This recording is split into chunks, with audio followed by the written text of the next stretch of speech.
बबीता रसोई में खाने पीने की व्यवस्था कर रही थी। आज सुबह ही उसकी ननद शीतल का फोन आया था कि वो अपने पति के साथ आ रही है। वैसे तो उन लोगों का 15 दिन बाद आने का प्रोग्राम था, लेकिन वहां घर में झगड़ा हो गया था तो वो लोग आज ही आ रहे थे। बच्चे स्कूल चले गए थे तो वो बबीता फटाफट से तैयारियों में जुट गई थी। तभी बबीता की सास अवंतिका जी ने उसे हॉल में बुलाया तो वो हाथ पोंछते हुए रसोई से बाहर आई।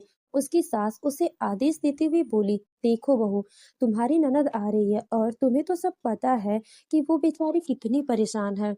तो अपनी ननद के लिए अपना कमरा खाली कर दो। वैसे भी तुम तो पुरानी हो गई हो, तुम्हारे 2 बच्चे भी हो गए हैं।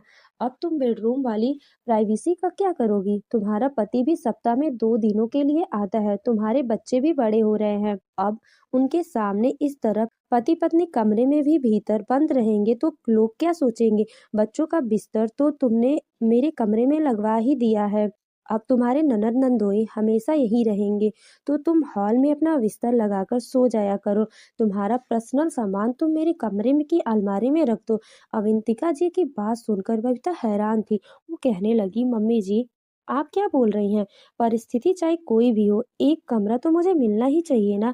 बच्चे बड़े हो रहे थे और मेरे कमरे में सामान इतना ज्यादा है कि जगह कम पड़ रही थी। इसीलिए मैंने उन दोनों को आपके कमरे में सोने के लिए कह दिया। आपको भी तो पापा जी के जाने के बाद अकेलापन लगता था ना। अब आप ही आराम से बच्चों के साथ बातें करते हुए सो जाती हैं। रात में आपको जरूरत पड़ती है तो बच्चे आपके पास होते हैं, तो मुझे भी थोड़ा सुकून रहता है। माना कि ये अभी ट्रेनिंग के सिलसिले में कुछ दिनों के लिए घर से दूर है, इसका मतलब ये नहीं कि मुझे मेरा कमरा छीन लिया जाएगा।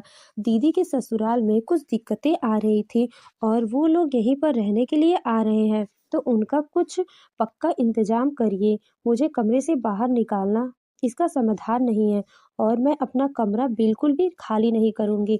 अवंतिका जी चिढ़ गई और कहने लगी, बहू, ये मत बोलो कि ये घर मेरा है और तुमसे पहले मेरी बेटी इस घर पर अधिकार है, इसीलिए तुम्हें उन लोगों के लिए कमरा खाली करना ही पड़ेगा। अब तुम खुद ही सोचो, दामाद बाबू आ रहे हैं, वह यहीं पर रहेंगे तो उन्हें कमरा तो चाहिए ही ना। बबीता हैरानी से बोली, मम्मी जी, आपको बस अपने दामाद की पड़ी है, बहू की नहीं। दामाद भी किसी और का बेटा है और बहू भी किसी और की बेटी है। अगर दामाद का इतना सम्मान तो फिर बहू का सम्मान क्यों नहीं है? मैंने इतने सालों तक घर गृहस्थी की सोची है, तो क्या इस घर पर मेरा कोई अधिकार नहीं है कि एक कमरे को मैं अपना अधिकार पूर्वक अपना कह सकूं? उसकी सास बोली, देखो बहू, ज्यादा बहस करने की जरूरत नहीं है। थोड़ी देर में शीतल और अजय जी आते ही होंगे। उन लोगों के आने से पहले तुम कमरा खाली कर दो। बबीता दृढ़ता पूर्वक बोली, नहीं मम्मी जी, मैं कमरा खाली करने वाली नहीं हूँ। अभी दोनों में बहस चल ही रही थी कि तभी शीतल अपने पति के साथ पहुंच गई। बेटी को देखकर अवंतिका जी ने मूड बदलते हुए तुरंत जाकर उसे गले से लगा लिया और बहू को गुस्से से घूरकर देखने लगी। वह बोली, आ बेटा बैठ, मैं बहू से चाय नाश्ता बनाने के लिए कहती हूँ। शीतल अपनी माँ की हथेली पकड़कर वहीं पर सोफे पर बैठ गई और कहने लगी, नहीं माँ, मुझे आप लोगों से कुछ कहना है। दरवाजे तक आते आते मैंने आपकी बातें सुन ली। ये सच है कि ससुराल से परेशान होकर हमने अपनी गृहस्थी अलग करने का फैसला लिया है। हम लोग इसी शहर में रहेंगे क्योंकि इन्हें यहीं पर नौकरी मिली है, लेकिन इसका मतलब ये नहीं कि मैं मायके में रहूं। हमने फैसला किया है कि हम इसी शहर में अलग फ्लैट लेकर अपनी गृहस्थी बसाएंगे। ये सुनकर अवंतिका जी कहने लगी, अरे बेटा, अपना खुद का घर होते हुए तुम्हें किसी कहीं और रहने की क्या जरूरत है? तुम इसी घर में हमारे साथ रहो। मैं अपनी बेटी को अपनी आंखों के सामने देखना चाहती हूँ। तुम ये मत सोचना कि तुम्हारी शादी के बाद तुम्हारा मायका नहीं मिलेगा या तुम पराई हो गई हो। शीतल मुस्कुराते हुए बोली, नहीं माँ, मायका मेरे लिए कभी पराया हो ही नहीं सकता, लेकिन मेरे लिए ये ठीक है कि मैं अपनी गृहस्थी अलग बसाऊं। मैं आप लोगों से मिलने के लिए आती रहूंगी ना। ये बात मुझे बिल्कुल भी अच्छी नहीं लगी कि मेरे लिए आप भाभी से कमरा खाली करवाने के लिए कह रही थी। आगे चलकर भाभी से ही तो मेरा मायका होगा, फिर मैं भाभी को तकलीफ में कैसे देख सकती हूँ? अगर मुझे साथ रहना भी होता तो ऊपर वाले पोर्शन में तो मैं अपने लिए कमरा बनवा लेती, लेकिन मुझे तो यही ठीक लग रहा है। हम जरा दूर ही रहते हैं, वही सही है। वैसे भी कहा जाता है ना कि दूर रहने से प्यार बढ़ता है और पास रहने से तकरार। अब बच्चे बड़े हो जाते हैं तो सबकी गृहस्थी अलग-अलग रहे, वही अच्छा होता है। वरना सबकी सोच, पसंद, नापसंद और जीवन जीने के तरीके आपस में उलझ जाएँगे, तो कहीं रिश्तों में मनमुटाव ना उत्पन्न हो जाए। संयुक्त परिवार में भी रहना बहुत अच्छी बात होती है, लेकिन उसके लिए बड़ा घर होना चाहिए ताकि सबको अच्छे से सुख-सुविधा मिल सके, सबको प्राइवेसी मिल सके और सबको आराम मिल सके।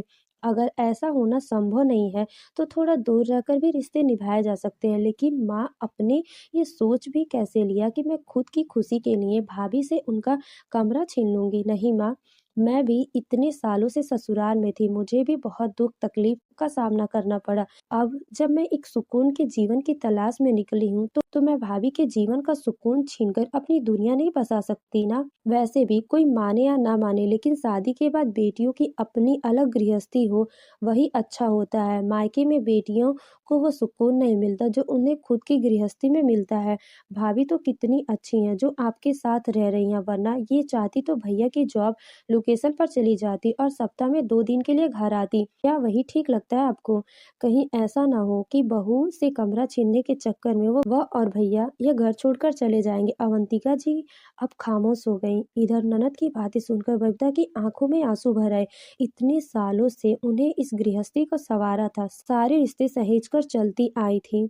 बदले में आज ननद का पक्ष लेकर बोल रही थी, तो ऐसा लग रहा था कि मानो उसके सारे प्रयास सफल हो गए हो, वरना सास की बातें सुनकर तो वो खुद को ठगा हुआ महसूस कर रही थी कि अगर इस घर में रहते हुए सास मेरे मन को नहीं समझ रही थी, मुझे मेरा कमरा छीनने की बात कर रही थी, तो फिर इस घर में मेरा अस्तित्व ही क्या है? वह सोच रही थी कि शायद सास बस मुझे काम करने की मशीन समझती है। बहू घर के एक कोने में पड़ी रहे और सारे फर्ज निभाए, सारे काम करे, लेकिन ननद की बातें से उसे महसूस हुआ कि हाँ, वह भी इस घर पर थोड़ा अधिकार रखती है। वह झट से अपनी ननद के गले लग गई और कहने लगी, धन्यवाद दीदी, जो आपने मेरी मन स्थिति को समझा।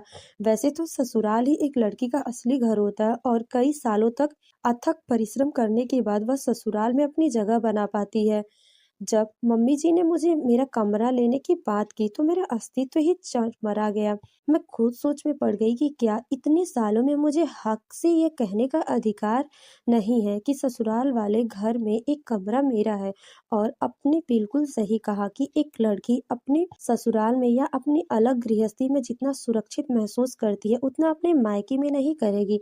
मायके में कुछ दिनों के लिए जाओ तो भरपूर प्यार दुलार और सम्मान मिलता, लेकिन वहाँ लंबे समय तक रहने पर समझ में आता है कि शादी के बाद लड़कियों को मायके में नहीं रहना चाहिए, और यही मेरा निजी अनुभव है।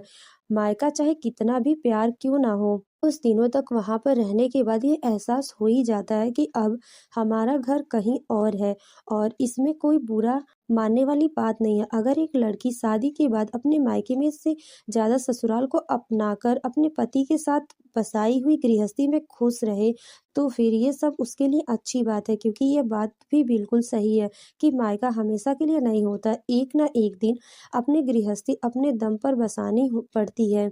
शीतल कहने लगी, भाभी, अपने ससुराल में मैंने कुछ दर्द झेला है, इसीलिए अपनी अलग गृहस्थी बसाने निकली हूँ। मैं अच्छे से समझ सकती हूँ कि खुद की गृहस्थी क्या होती है।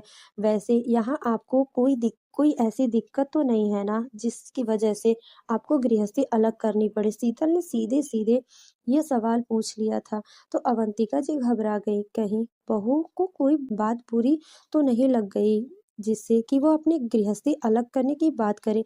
लेकिन अगले ही पल बबीता ने अपने आंसू पोंछते हुए कहा, नहीं दीदी, मम्मी जी तो मेरे साथ बहुत प्यार से रहती हैं, मुझ पर कोई अत्याचार थोड़ी ना करती हैं जो मैं उन्हें छोड़कर गृहस्थी बसाने की बात करूंगी। बस आज अचानक से मम्मी जी ने मुझे मेरा कमरा लेने की बात कही तो मुझे भी यहाँ पर परायापन सा महसूस होने लगा, लेकिन आपकी बातों ने मुझे यह एहसास दिला दिया कि ससुराल में भी मेरा एक स्थान निश्चित हो चुका है। अच्छा, अब बहुत बातें हो गई, आप लोग बैठिए, मैं आप सभी लोगों के लिए ब्रेड रोल तैयार करके लाती हूँ। मैंने सारी तैयारी कर रखी थी। इतना कहकर वो मुस्कुराते हुए रसोई में चली गई, तो पीछे-पीछे शीतल भी भाभी की मदद करने चली गई। अजय हॉल में मुस्कुराते हुए अपनी सास से बोला, मम्मी जी, हम यही पास में ही रहेंगे, हर सप्ताह आपसे मिलने आते रहेंगे। आप बिल्कुल भी चिंता मत कीजिएगा।